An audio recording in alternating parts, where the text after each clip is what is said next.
start class 9 science physics, that chapter 1, that is motion. So let's begin. Today is our first lecture.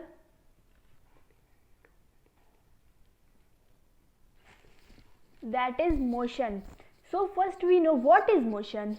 Motion is when the position of any object changes continuously with the respect of time and surrounding, then the body is said to be in motion. So हम इसे generally ऐसे कह सकते हैं कि जैसे ये एक पर्सन है हमारा और ये मोशन में, अब हम कैसे बताएंगे कि ये मोशन में है, तो जैसे ये पाथ है, हम इसका डिस्टेंस लिख देते हैं 5 किलोमीटर और यहाँ पे हमारा टाइम चल रहा है, टाइम कभी नहीं रुकेगा. मोशन, अगर मोशन रुक सकता है लेकिन टाइम कभी नहीं रुकेगा, तो यहाँ पे हमारा जो टाइम है वो कंटिन्यूसली चलता जा रहा है. जैसे अभी 3 o'clock हो रहे हैं तो अब चलता रहेगा. तो अगर ये 5 किलोमीटर करने में इसे मान लीजिए 3:15 लग रहे हैं, तो ये 15 मिनट में हमारा जो है ये पहुंच जा रहा है यहाँ पे. तो ये कंटिन्यूसली इसकी जो स्पीड है, डिस्टेंस है, सब चेंज हो रही है. इसकी जो पोजीशन है वो भी चेंज हो रही है टाइम के साथ. तो हमें ये पता चल रहा है यहाँ पे कि जो टाइम होता है वो हमेशा चलता रहता है. तो आप लोग को मोशन समझ में तो आ गया. अब हम स्टार्ट करेंगे अपना next topic, that is rest. तो अब रेस्ट क्या होता है? रेस्ट जो होता है वो कह सकते हैं कि when the position of any object did not change with respect of time and surrounding, then the body is said to be in rest. तो अगर यहाँ पे पता चल रहा है कि ये वही सेम है, राम है, और यहाँ पे हमारा फिर से वो 5 किलोमीटर चल रहा है, लेकिन वो चलेगा नहीं यहाँ पे केवल जो है हमारा टाइम चलेगा. जो हमारे टाइम है वो चलते रहेंगे. ये हमारा जो राम है वो एक ही जगह पे, मान लीजिए कि यहीं पे खड़ा है और जो टाइम पीरियड है वो बढ़ता जाएगा और कंटिन्यूसली बढ़ता जाएगा. मान लीजिए 3 o'clock पे ये यहीं पे है, तो अगर 3:30 पे भी ये यहीं पे रहेगा. तो इससे ये पता चलता है कि ये रेस्ट में है. So now we will run the graphical method to represent motion and rest. So our first topic is graphical representation of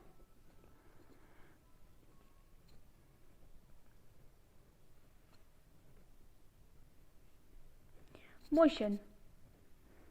So let's make a graph. So we will start with this, and this is our time period. So it starts with 0, then 1, 2, 3 o'clock, and this is our 1 kilometer, 2 kilometer, 3 kilometer. That's it. This is our distance. So how to represent motion, the object which is moving? So let's make this. So this line represents that the object is in motion, because in this the time is also increasing and the distance is also increasing. It means that यहाँ पे समय जो है हमारा वो भी बढ़ रहा है with respect to distance. जैसे कि हमारे राम ने यहाँ पे जैसे 1 o'clock पे जो है हमारा 1 किलोमीटर के तक का रेंज कवर कर लिया है और धीरे धीरे उसका मोशन बढ़ रहा है. अब हम सीखेंगे कि रेस्ट पे कैसे ग्राफिकल रिप्रेजेंटेशन करते हैं.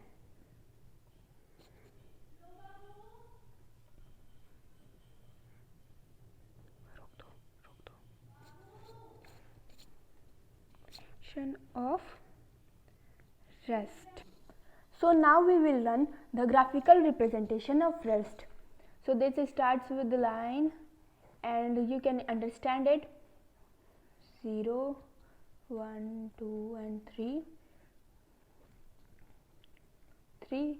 This is time in meter. This is distance in kilometer. So in this the time is moving but the distance is not moving. So we will represent it by this. So the time increases with respect of the object, क्योंकि हमारा यहाँ पे time चलेगा लेकिन जो distance है वो बिल्कुल नहीं चलेगा, क्योंकि हमारा ऑब्जेक्ट जो है रेस्ट पे है. जैसा कि हमने यहाँ पे पिछले बार जाना था कि रेस्ट में जो होती है हमारी ऑब्जेक्ट मूव नहीं करती है, केवल जो टाइम है हमारा वो धीरे धीरे इंक्रीज करता जाता है. यहाँ पे मैंने एक गलती कर दी थी, टाइम जो होगा यहाँ पे मिनट में होगा जल्दीबाजी के चक्कर में. और अब हम जो है फिजिकल क्वांटिटी पढ़ेंगे. अब हम जानेंगे physical quantity. There are two types of physical quantity. First is scalar and then vector. So firstly we will study about scalar. तो हम पहले डिफिनेशन जान लेते हैं. Scalar is only consist of magnitude. यहाँ पे मैग्नीट्यूड ही मस्ट होता है. यहाँ पे जो डायरेक्शन होती है वो नॉट फिक्स्ड है. अब वो चाहे तो सर्कुलर होगी, स्ट्रेट लाइन होगी, कैसी भी हो सकती है. यहाँ पे कोई ज़रूरत नहीं है. अब हम जानेंगे वेक्टर को. वेक्टर जो होता है हमारा, ये हमारा सेकेंड फिजिकल क्वांटिटी है. Vector is consist of direction and magnitude both. ये जो होता है स्केलर का जस्ट अपोजिट समझ लीजिए आप लोग कि वेक्टर जो होता है उसमें डायरेक्शन मस्ट होती है कि जैसे अगर वो सर्कुलर जा रहा है तो सर्कुलर ही जाएगा, स्ट्रेट लाइन जा रहा है तो स्ट्रेट ही पाथ पे जाएगा. तो ये स्केलर और वेक्टर होते हैं. अब हम पढ़ेंगे डिस्टेंस के बारे में. तो अब डिस्टेंस क्या होता है? The total path line between initial and final is called distance. तो हम यहाँ सबसे पहले एक फिगर बनाते हैं.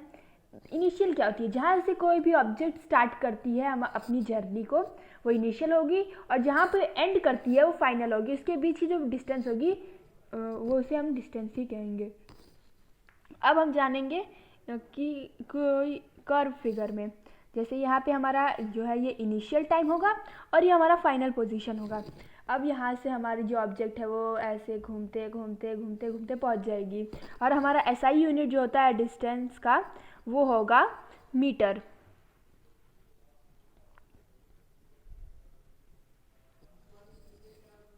उसे हम रिप्रेजेंट करते हैं एम से. ये एक इम्पॉर्टेंट पॉइंट है, उसे नोट कर लीजिएगा. Distance always be positive, never be negative, not zero. इसका मतलब ये कि अगर हम कोई भी डिस्टेंस कवर करते हैं तो कुछ ना कुछ तो उसकी वैल्यू आ ही जाएगी. 1 किलोमीटर 2 किलोमीटर, वो कभी नेगेटिव नहीं होगी और ना ही कभी ज़ीरो होगी. Now the second point is displacement. The shortest length between initial position and final position is called displacement. और इसकी भी जो SI यूनिट होती है वो मीटर ही होती है. SI unit of displacement. तो अब हम जानेंगे इसका एक एग्जाम्पल. तो हमने पहले भी देखा था कि हमने इनिशियल पोजीशन ये हमारी और ये फाइनल पोजीशन. तो जो स्ट्रेट लाइन होती है, ये गौर करने वाली बात है कि इसमें जो डिस्टेंस होती है और डिस्प्लेसमेंट होगी वो सेम होगी, क्योंकि हमारे पास तो बस एक ही लाइन है, उसमें शॉर्टेस्ट पोजीशन तो हमारी यही निकल रही है. तो अब हम जानेंगे अब एक फिगर पे, जैसे कि ये है. तो अब हमारे इस पे क्या होगी? ये तो हमारा डिस्टेंस हो जाएगा. अब हम डिस्प्लेसमेंट है, ये हमारा डिस्प्लेसमेंट होगा, क्योंकि ये सबसे शॉर्टेस्ट है. हम इन दोनों पॉइंट के बीच में इतने में ही पहुंचेंगे और ये हमारी डिस्टेंस होगी. अब हम जानेंगे स्पीड के बारे में. स्पीड, इसकी हम डेफिनेशन देख लेते हैं. तो अब हम पढ़ेंगे स्पीड के बारे में. When any object cover any distance in a particular time is called speed. तो अभी स्पीड का तो जो डिफिनेशन है वो बहुत बेसिक है, हमने स्टार्टिंग में ही पढ़ा होगा 6-7 में. स्पीड की जो डिफिनेशन होती है, अब हम इसका फॉर्मूला जानते हैं. Speed equal to distance upon time. अब हम इसकी एसआई यूनिट को बता देती हूँ. एसआई यूनिट होती है इसकी मीटर पर सेकेंड. दिस इज वन सब topic of speed, that is uniform speed and non-uniform speed. So firstly we will discuss the uniform speed. सब टॉपिक के बारे में जानते हैं. तो यहाँ पे स्पीड जो होती है वो 2 टाइप्स की होती है, यूनिफॉर्म स्पीड और नॉन यूनिफॉर्म स्पीड. तो जो यूनिफॉर्म स्पीड होती है उसमें जैसे कि कोई ऑब्जेक्ट है जो अपना डिस्टेंस ट्रैवल करना स्टार्ट किया है, उसकी जो स्पीड है स्टार्टिंग में 2 किलोमीटर है पर आवर के हिसाब से, और अगले आवर में हम देखेंगे कि उसकी स्पीड जो है 4 किलोमीटर हो जाएगी. ऐसे ही हर घंटे उसकी स्पीड जो है कॉन्स्टेंटली बढ़ती रहेगी. लेकिन उसका अपोजिट होता है नॉन यूनिफॉर्म स्पीड में, जिसमें कि जैसे स्टार्टिंग हमने की है 3 किलोमीटर पर आवर से, अगले में हम 5 किलोमीटर पर आवर की स्पीड से चलेंगे. तो इसमें जो है वेरिंग हो रहा है हमारा स्पीड में जो है टाइम में, वो उसमें बहुत ज़्यादा अंतर आ रहा है. इससे ये पता चलता है कि ये नॉन यूनिफॉर्म स्पीड में है. अब हम पढ़ेंगे वेलोसिटी के बारे में. वेलोसिटी, सो जो वेलोसिटी होती है उसकी डेफिनेशन देख लेते हैं पहले. When any object covers any displacement in a particular time is called velocity. और इसकी जो हम फार्मूले देख लेते हैं. Velocity equal to displacement. Upon time. ये जो होती है इसमें भी 2 टाइप्स होती हैं। इसमें जो होता है यूनिफॉर्म वेलोसिटी और नॉन यूनिफॉर्म वेलोसिटी होती है, और ये जो है यूनिफॉर्म स्पीड और नॉन यूनिफॉर्म स्पीड के जैसा ही है, इसमें कोई चेंज नहीं है। इसकी जो SI यूनिट होती है वेलोसिटी की वो भी सेम होती है मीटर पर सेकेंड। अब हम आ जाते हैं एक्सक्लरेशन और रिटार्डेशन पे। ये मोशन चैप्टर का बहुत इंपॉर्टेंट टॉपिक है। तो सबसे पहले हम एक्सक्लरेशन और रिटार्डेशन की सिमिलैरिटी देख लेते हैं। तो इसकी सिमिलैरिटी होगी change in velocity per unit time taken. Velocity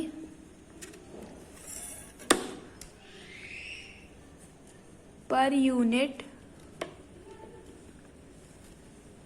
time taken,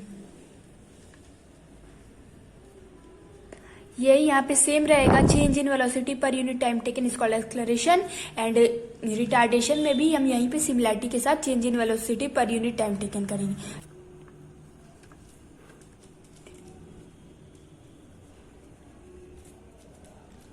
second, अब हम यहाँ पे इसकी डिफरेंस जान लेते हैं। डिफरेंस होगा velocity increases with time, increases, और इसमें वेलोसिटी डिक्रीजेस।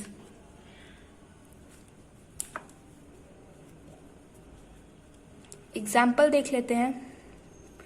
इसका एग्जाम्पल होगा जब कोई बॉल नीचे की तरफ गिरेगी, उसे हम एक्सक्लरेशन कहते हैं, क्योंकि यहाँ पे जो है इंक्रीज कर रहा है टाइम, और स्पीड भी जो है हमारे बॉल की वो इंक्रीज कर रही है। और सेम इसका अपोजिट होगा यहाँ पे, जहाँ पे जो स्पीड है वो तो डिक्रीज करेगी और जो टाइम है हमारा वो धीरे धीरे इंक्रीज करता है। अब हम इसका यूनिट जान लेते हैं। इसका यूनिट होता है मीटर पर सेकेंड स्क्वायर, और इसका भी सेम ही होता है। अब हम मॉक टेस्ट की बात कर लेते हैं। आप लोगों को मैंने लिंक दिया है डिस्क्रिप्शन में मॉक टेस्ट का, वहाँ पे ऑनेस्टली अपना मॉक टेस्ट दीजिए, और लिंक जो है डिसअपियर हो जाएगी 2 दिन में।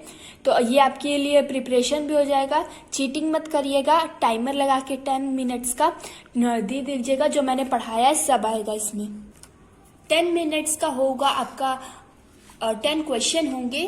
तो आप क्या करिएगा कि ऑनेस्टली दीजिएगा, और अगले जो टॉप 10 रैंकर आएंगे उनकी जो है हम अगले वीडियो में उनके नेम को आपके साथ शेयर करेंगे। अगले वीडियो में हम इक्वेशन ऑफ मोशन को जनरल और ग्राफिकल मेथड से डिराइव करना देखेंगे, और साथ ही साथ हम लोग जो मॉक टेस्ट में न्यूमेरिकल दिया है उसे भी सॉल्व करेंगे। और आपके मॉक टेस्ट में केवल मोशन से लेकर के एक्सेलरेशन और रिटार्डेशन तक आएगा। इतना तो मैंने आपको पढ़ा ही दिया है। Wish you all the best for your mock test.